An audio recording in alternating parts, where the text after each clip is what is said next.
Let's do a foot soak today. So I have all the items that you will need for your foot soaks lined up here. You have, most importantly, the water bucket. Yours should have a little spout on the bottom so you can do it in the shower and you don't have to carry a heavy water bucket around, okay? I like to use a towel to absorb all the remnants from the foot bath.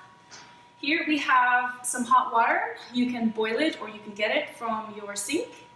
We have some tea bags here. It could come in this pouch. It could come in a clear pouch. It doesn't matter, just the right ones, okay? And also, these are not for consumption, okay? You want to use them only for your feet.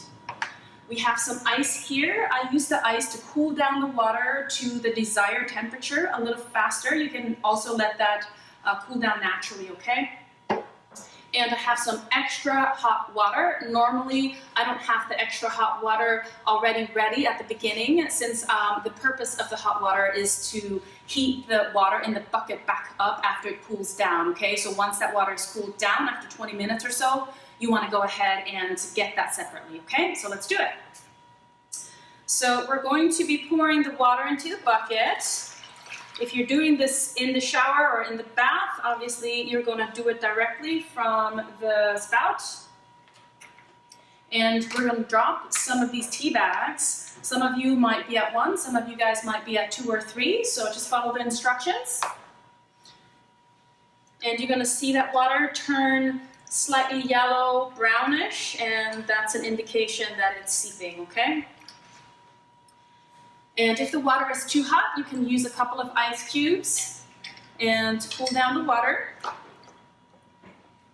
If it is already at your desired temperature and you still have the ice in there, you can grab it and just put it back into your glass. And we want the water to be as hot as possible, but obviously not to burn you guys, okay? So hotter is a little bit better, okay? So go ahead and drop your feet in the bucket.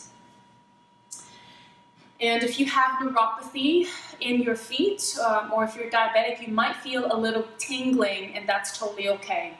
And this is going to open up our vasculature and allow for the blood and the water that's been pooling in your feet, which is the reason why feet can get cold, right? It can allow it to circulate through the body again, okay?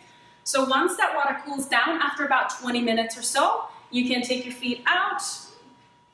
If you would like to add some additional hot water to extend the foot bath because it feels so good, you can do that. Go grab some hot water and pour it in there. I usually just leave the amount of the old water in the bucket and I just pour the new water in there. And again, put your feet in and enjoy, that's it.